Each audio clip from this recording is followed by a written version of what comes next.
नमस्कार, आप देख रहे हैं न्यूज 18 अपडेट और मैं हूं आपके साथ जयकृति योगी। और सबसे पहले बड़ी खबर दिल्ली से मिल रही है, वो आपको बता दें। कुछ देर में मंत्री समूह की बैठक होगी। आर्थिक सुधारों को लेकर जीओएम की बैठक होने वाली है। रक्षा मंत्री राजनाथ सिंह की अध्यक्षता में ये बैठक होने वाली है। राजनाथ सिंह के घर पर मंत्रियों की ये बैठक होगी। बेहद महत्वपूर्ण ये बैठक रहने वाली है। बैठक में गृह मंत्री अमित शाह, वित्त मंत्री निर्मला सीतारमण, रेल मंत्री पीयूष गोयल मौजूद रहेंगे। गृह मंत्री, वित्त मंत्री, रेल मंत्री इस बैठक में मौजूद रहेंगे और आर्थिक सुधारों पर मंथन किया जाएगा। तो बड़ा अपडेट दिल्ली से मिल रहा है। कुछ ही देर में मंत्री समूह की बैठक शुरू होगी। आर्थिक सुधारों को लेकर जीओएम की बैठक होने वाली है। रक्षा मंत्री राजनाथ सिंह की अध्यक्षता में ये बैठक रखी गई है। राजनाथ सिंह के घर पर बैठक होगी। बेहद महत्वपूर्ण इस बैठक को माना जा रहा है। और इस बैठक में आपको बता दें कौन कौन शामिल होगा। गृह मंत्री अमित शाह, वित्त मंत्री निर्मला सीतारमण, रेल मंत्री पीयूष गोयल मौजूद रहेंगे।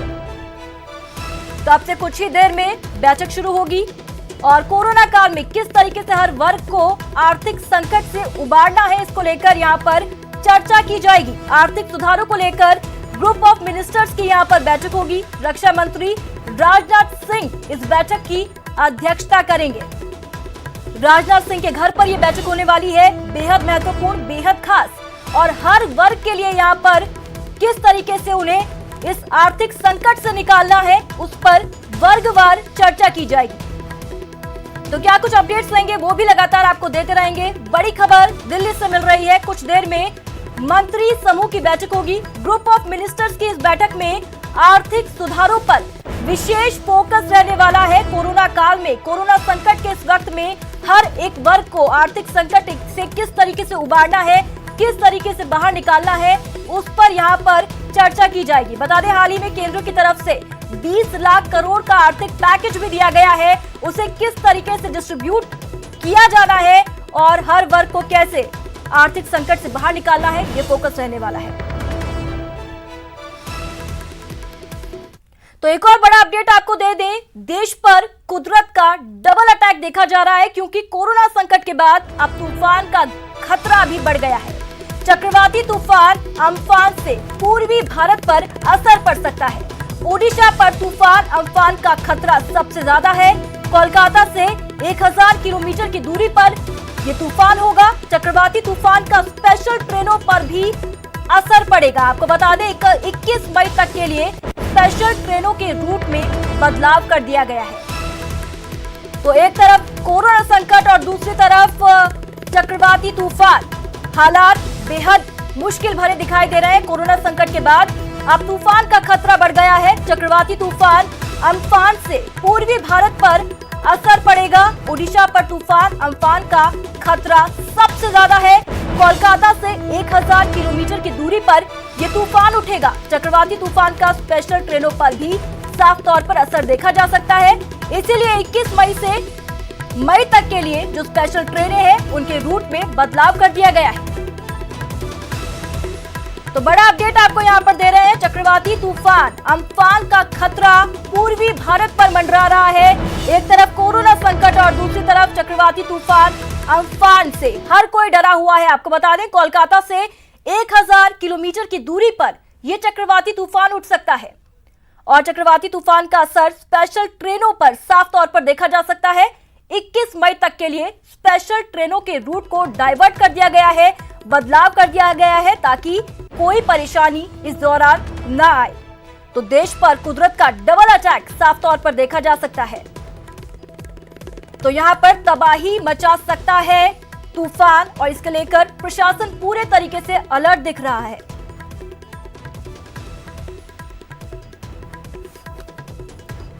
और इसी खबर पर ज्यादा जानकारी के लिए हमारे साथ अक्षय मिश्रा पुरी से सीधा जुड़ चुके हैं। उनका रुख करते हैं। अक्षय, चक्रवाती तूफान अम्फान का खतरा लगातार बना हुआ है। आपसे जानना चाहेंगे, प्रशासन कितना अलर्ट है और कितना घातक ये तूफान हो सकता है? देखिए जागृति, जिस तरह का तूफान अम्फान को लेकर पूरी प्रशासन की तरफ से सारी व्यवस्था की गई है। जिस तरह का लैंडफॉल का जो सूचना मिले कि 19 और 20 तारीख को, तो इसको लेकर पूरी जिला के जो उपकूल जिला होती है 6 जिला उसके अंचल में जो लोग रहते हैं उनके 90,000 लोगों को इवैक्यूएट किया जाने के लिए व्यवस्था की जा रही है और इसके लिए 865 साइक्लोन शेल्टर होम भी प्रस्तुत किया गया है, जिसमें जो लोग इस जगह में मतलब सुरक्षित रहने के लिए उनका व्यवस्था की जा रही है। और पुरी में 3 यूनिट एनडीआरएफ और ओड्राफ टीम भी आके ठहर चुके हैं पुरी में। और पुरी के जो कोस्टल एरिया के बात बता रहा हूँ, वो चिलिका से लेकर जिस तरह कुष्ठपोथा सातपड़ा को लेकर कोणार्क इसी जगह और अस्त्रंग इस जगह पे जो बीच एरिया के नजदीक है उसी एरिया में जो लोग फिशरमैन कम्युनिटी के हैं और जो लोग गांव में रहते हैं, कच्चा घर में रहते हैं, उनको कैसे इवैक्यूएट किया जाएगा, इस तरह इसको लेकर पूरी डिस्ट्रिक्ट एडमिनिस्ट्रेशन की तरफ से 7 वरिष्ठ ऑफिसर को भी तैनात किया गया है। वो लोग रिपोर्ट प्रस्तुत कर रहे हैं। और अभी जो टाइम है एग्रीकल्चर का टाइम है, फार्मिंग का टाइम है, जिस जगह पे कृषि उत्पादन जो अभी खेत में है उसी कृषि उत्पादन कितना भरा नुकसान होने वाला है उसका एक स्टैटिस्टिक्स डेप्यूटी एग्रीकल्चर अफसर भी उसको मतलब रिपोर्ट कर रहे हैं। और पूरी प्रशासन की तरफ से और उड़ीसा सरकार की तरफ से जिस तरह का फनी में 0 कैजुअलिटी का बात हुआ था और सभी व्यवस्था की गई थी, उसी हिसाब से पुरी में भी ऐसा व्यवस्था की जाएगी। और माननीय मुख्यमंत्री नवीन पटनायक जी ने भी वीडियो कॉन्फ्रेंस को लेकर सारी जिलापाल से भी बातचीत कर चुकी है। और दूसरा चैलेंज है सबसे बड़ा कि कोरोना को लेकर चैलेंज है, क्योंकि जो टीम यहाँ पर रेस्क्यू करेंगे या कुछ इवैक्यूएट करेंगे उनको भी सतर्कता और जागरूक रहना पड़ेगा। तो इसको लेकर भी सारी मतलब सब अधिकारियों की भी सचेतनता की जा रही है, क्योंकि कोरोना समय में अगर किसी गाँव में या किसी जगह में इवैक्यूएट करने जाएंगे तो लोगों की तरफ से भी उनको विरोध का प्रदर्शन मिलेगा। तो उसको लेकर भी गांव-गांव में साउंड सिस्टम के जरिए से अवेयरनेस किया जा रहा है। और सभी जगह अगर बोलेंगे कि जिस तरह का फनी का मुकाबला उड़ीसा किया था और बहुत सारे कम मतलब डेथ हुआ था और उड़ीसा में बहुत कम दिन में रिस्टोरेशन प्रक्रिया भी शुरू हो चुका था, तो उसी को लेकर उसी टेक्निक की लेकर उड़ीसा सरकार की तरफ से ये अम्फन का मुकाबला की जाएगी। जागृति बिल्कुल बिल्कुल अक्षय, यहाँ पर आप बता रहे हैं कि प्रशासन अपने तरीके से जुटा हुआ है मदद के लिए, लेकिन आपसे एक अंदाजा जानना चाहेंगे, क्या माना जा रहा है कब तक ये साइक्लोन वहां पर हिट करेगा और इसका क्या कुछ असर पड़ सकता है वहां पर? अक्षय देखिए अभी तक जिस तरह का आईएमडी का जो फोरकास्ट है कि ये मतलब जो पश्चिम बंग के इलाके में सुंदरबन के इलाके में ये लैंडफॉल करेगा, लेकिन पूरी जो एरिया है वहां पर जोर सा बारिश होगा और विंड फ्लो भी 100 से ज्यादा स्पीड रहेगा। तो अभी तक मतलब इस तरह का वार्निंग दी जा रही है। और पूरी कोस्टल जो बीच में भी शिपिंग कॉर्पोरेशन की तरफ से 2 नंबर वार्निंग भी दी जा रही है। जो फिशरमैन कम्युनिटी के लोग हैं उनको भी मना किया जा रहा है कि वो समुद्र के अंदर मत जाए और माछ मारने के लिए उनको भी मना कर दी जा रही है। और जो बीच एरिया में जो लोग होते हैं उनका मतलब जो दुकान वगैरह है बीच में, क्योंकि पूरी एक इंटरनेशनल टूरिस्ट स्पॉट है, बहुत सारे दुकान उस बीच में रखा हुआ था और वो जो वेंडिंग जोन को भी हटा दी जा रही है, क्योंकि वहां पर अगर देखेंगे तो फनी की टाइम में सारा दुकान बह गया था समुद्र के अंदर। और अभी कोरोना के लॉकडाउन को लेकर अभी दुकान बंद है, लेकिन अभी जो अम्फन आ रहा है तो अगर वो दुकान को नहीं हटाएंगे तो उनका बहुत सारा लॉस हो जाएगा। तो सरकार की तरफ से भी वहां पर अवेयरनेस की जा रही है, पुलिस प्रशासन की तरफ से भी सभी दुकानियों को भी बुला दी गई है कि वो दुकान को हटा दी जाएगी। और प्रशासन की तरफ से इसको लेकर सभी प्रस्तुत चल रही है। और जिस जगह पे साइक्लोन शेल्टर में जो कोरोना आइसोलेशन सेंटर बना हुआ है उस जगह पे भी कैसे जो लोग रहते हैं उनको भी सुरक्षा दी जाएगी। और फायर ब्रिगेड की तरफ से जिस साइक्लोन सेंटर में भी जो इंस्ट्रूमेंट वगैरह थी उनका जो बोट हो या कटिंग मशीन हो वो सब किस तरह का काम करे वो भी जांच पड़ताल शुरू हो चुका है। तो प्रशासन की तरफ से सारी व्यवस्था की जा रही है ये अम्फन को मुकाबला करने के लिए। बिल्कुल बिल्कुल अक्षय, यहाँ पर आपने बताया कि अवेयरनेस भी की जा रही है लोगों के बीच में। और अगर हम बात कर लें स्पेशल ट्रेन्स के टाइमिंग पर भी असर पड़ रहा है अक्षय, तो यहाँ पर किस तरीके से रूट को डाइवर्ट किया गया है और क्या कुछ परेशानियां आगे हो सकती हैं अक्षय? देखिए कोरोना लॉकडाउन को लेकर सिर्फ ओडिशा से दिल्ली तक ही ट्रेन चल रही है जो भी सूचना रेल विभाग से है।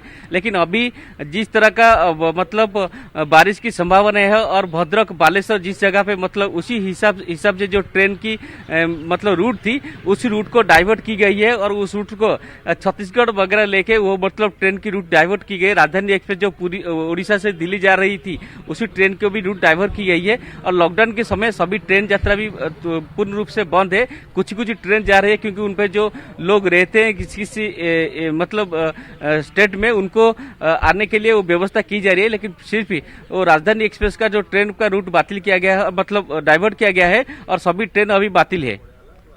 जी बिल्कुल अक्षय, क्या आसपास के पूरे एरिया को खाली करा दिया गया है?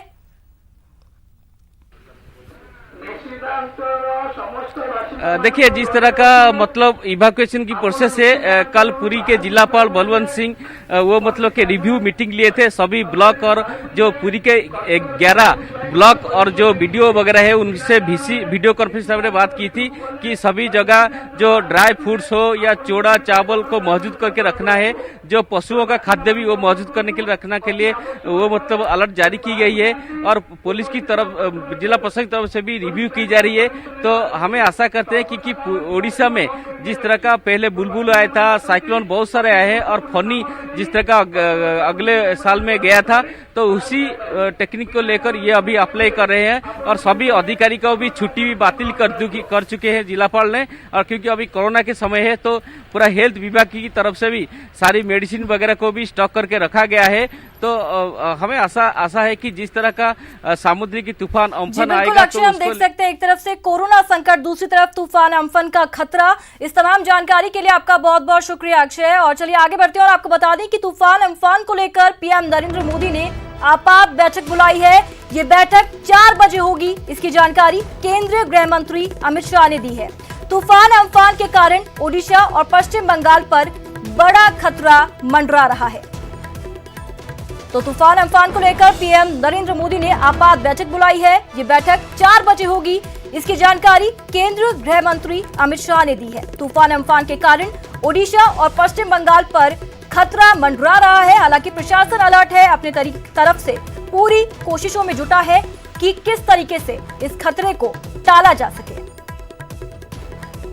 तो तूफान अम्फन को लेकर गृह मंत्रालय अलर्ट है और यहां पर शाम 4 बजे आपात बैठक बुलाई गई है कि अब तूफान अम्फन के खतरे से कैसे निपटा जाए।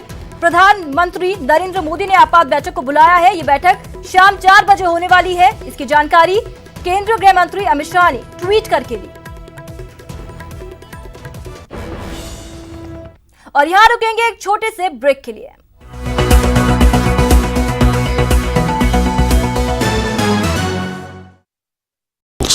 "15 languages, 26 states, 1,200 plus reporters, 66.9 crore viewers. India's largest news network, News 18 Network."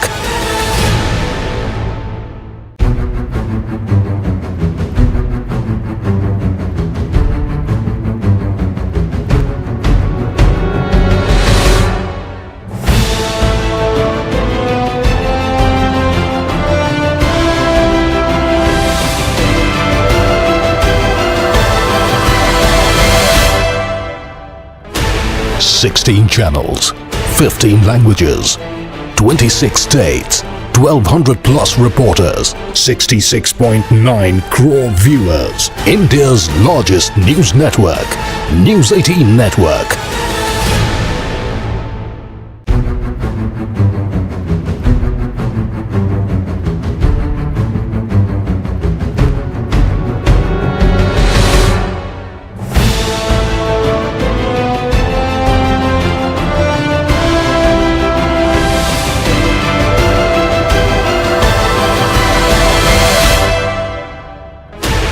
"16 channels, 15 languages, 26 states, 1,200 plus reporters, 66.9 crore viewers. India's largest news network, News 18 Network."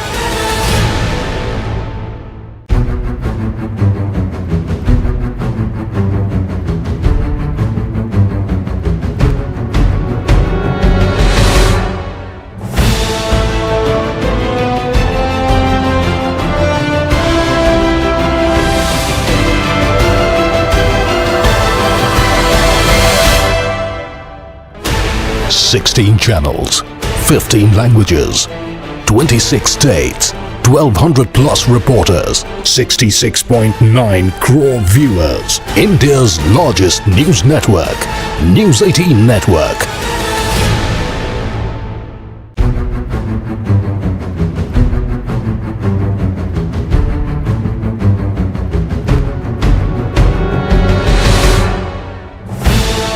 सच्ची सहेली, महिलाओं के लिए सबसे भरोसेमंद औषधि एवं टॉनिक।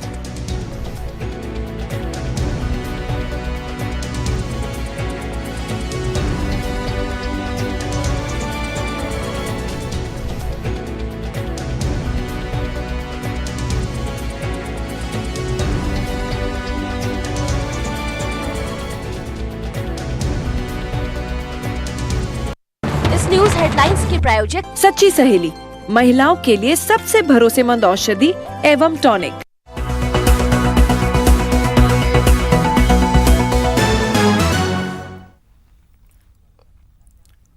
ब्रेक के बाद एक बार फिर से आप सभी का स्वागत है और एक अपडेट आपको दे दें। ग्वालियर में आग से कोहराम मचा है।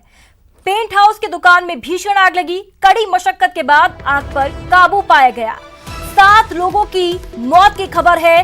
तस्वीरें आप देख सकते हैं। अब तक 16 लोगों को रेस्क्यू किया गया है। इंदरगंज चौराहे की ये पूरी घटना है। तो ग्वालियर में आग से हड़कंप मच गया। तस्वीरें आप देख सकते हैं किस तरीके से आग पर काबू पाने की कोशिश की गई। हालांकि आग पर काबू पा लिया गया है, लेकिन मौके पर अफरा तफरी मच गई। आप देख सकते हैं, तस्वीरों को देखकर अंदाजा लगा सकते हैं कि कितनी भीषण ये आग रही होगी। यहाँ पर 7 लोगों की मौत की खबर आ रही है। तत्काल मदद वहां पर पहुंचाई गई, लेकिन आप देख सकते हैं 7 लोगों की मौत की खबर मिल रही है। 16 लोगों को रेस्क्यू किया गया है। इंदरगंज चौराहे की ये घटना है। धुएं का गुबार उठता आप देख सकते हैं अपने टीवी स्क्रीन पर। पेंट हाउस की दुकान में भीषण आग लग गई। फायर ब्रिगेड की गाड़ियां मौके पर पहुंची और कड़ी मशक्कत के बाद आग पर काबू पाया गया, लेकिन इस हादसे में अब तक 7 लोगों की जान जा चुकी है।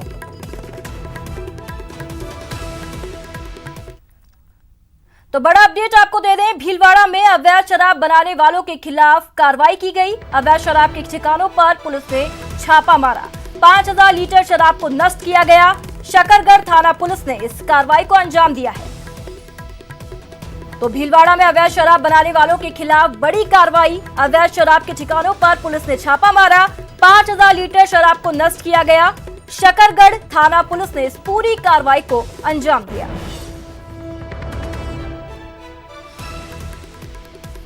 तो भीलवाड़ा में अवैध शराब बनाने वालों के खिलाफ बड़ी कार्रवाई को अंजाम दिया गया।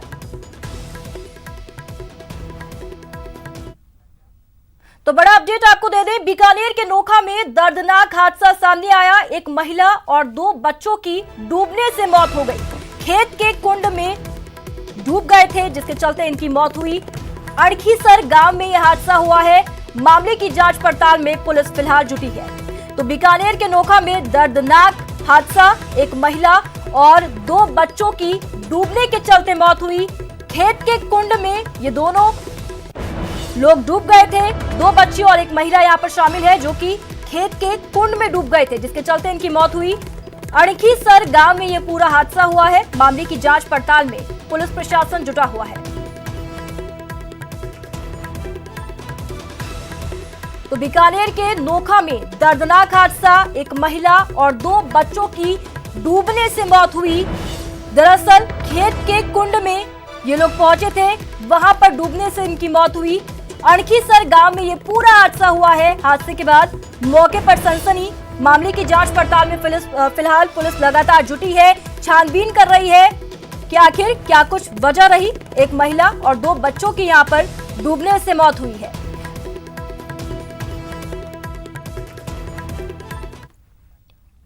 और अब खबर प्रदेश में कोरोना के नए हॉटस्पॉट की। प्रदेश का डूंगरपुर जिला अब कोरोना हॉटस्पॉट बनता जा रहा है।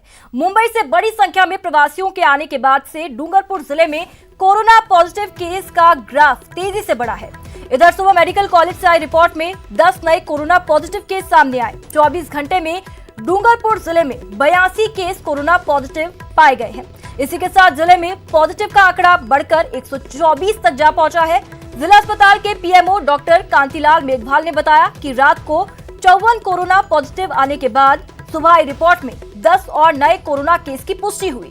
ये सभी लोग 3 दिन पहले ही मुंबई से लौटे थे और जिले के अलग अलग संस्थागत क्वारंटीन सेंटर में भर्ती थे। 10 नए पॉजिटिव आए लोगों में से 5 लोग गलियाकोट क्षेत्र से हैं, 3 सागवाड़ा और 2 चितरी क्षेत्र के निवासी हैं।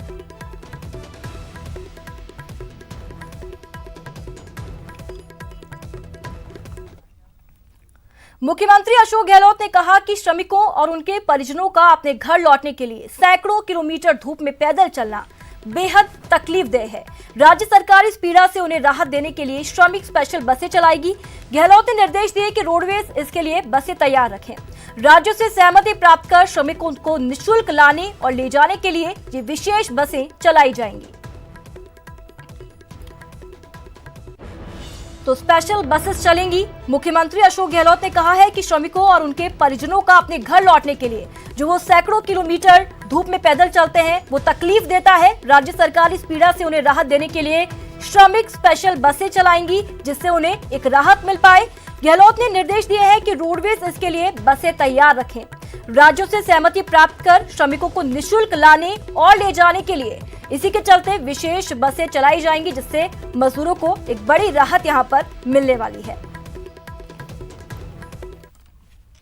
हैदराबाद से देर रात बस से बूंदी पहुंचे 42 मजदूरों को लेकर स्थानीय प्रशासन का गैर जिम्मेदाराना रवैया सामने आया। प्रवासी मजदूरों को भगवान भरोसे छोड़ दिया गया। तस्वीरें आप देख सकते हैं। इन मजदूरों के क्वारंटीन और ठहरने की व्यवस्था नहीं की गई। इन मजदूरों के बच्चे भूखे प्यासे ऐसे ही पड़े रहे लेकिन किसी ने इनका हालचाल जानने की कोशिश नहीं की। बस ने मजदूरों को बस स्टैंड छोड़ दिया और वहां से चली गई, लेकिन उसके बाद स्थानीय प्रशासन वहां नहीं आया। राज्य सरकार की ओर से प्रवासी मजदूरों के ख्याल रखने की बात कही जा रही है लेकिन ऐसा जमीन पर बिल्कुल दिखाई नहीं दे रहा। बाद में एक स्थानीय युवा ने उन्हें भोजन कराया।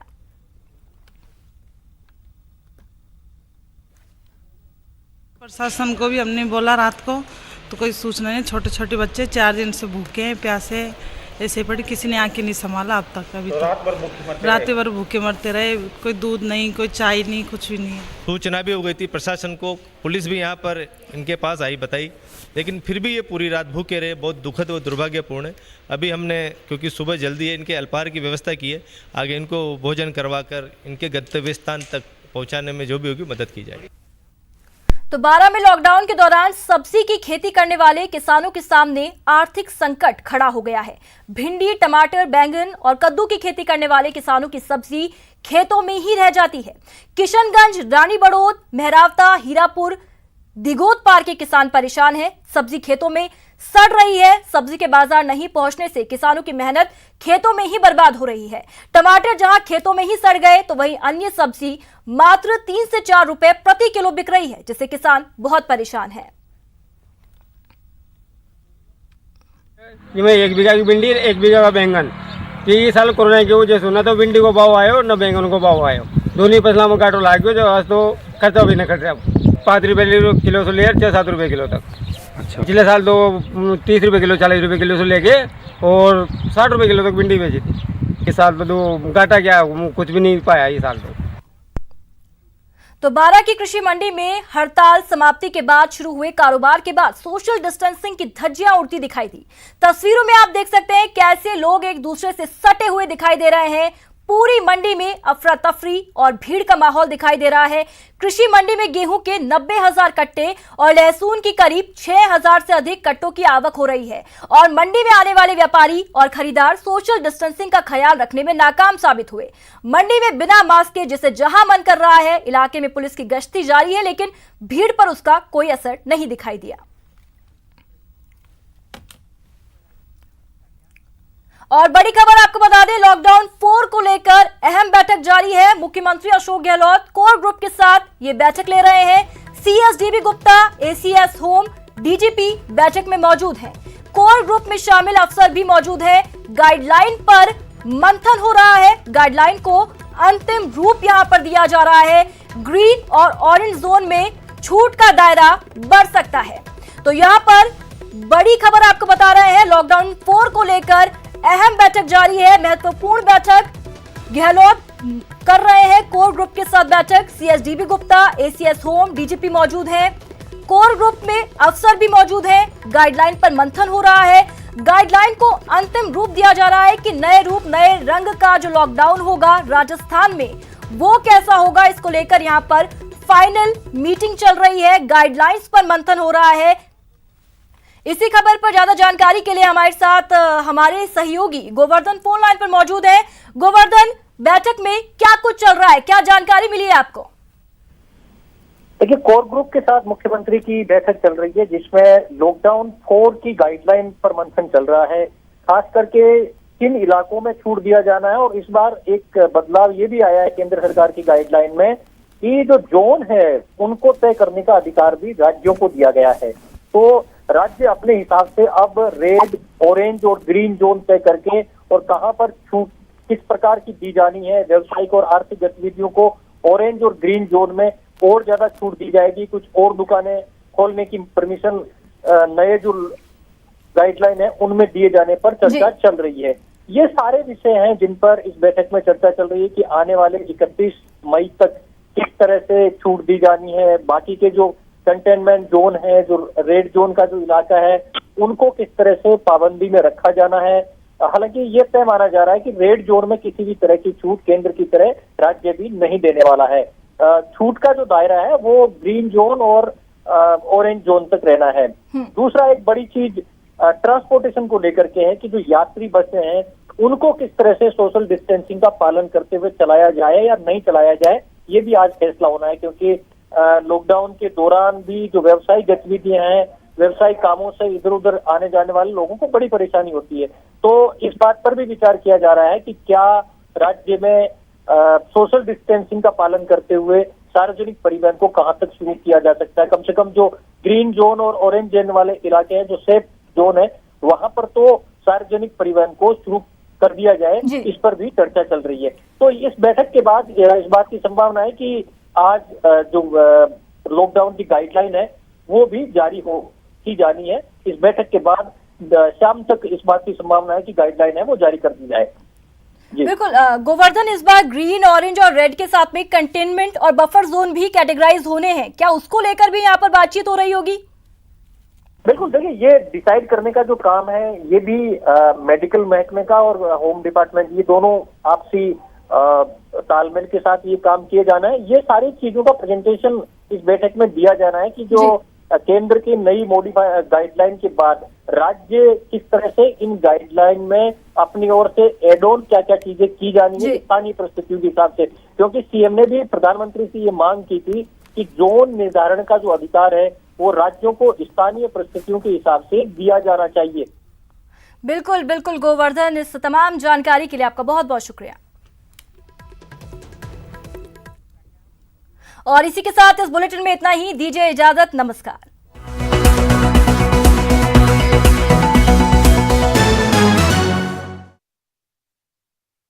26 states, 1200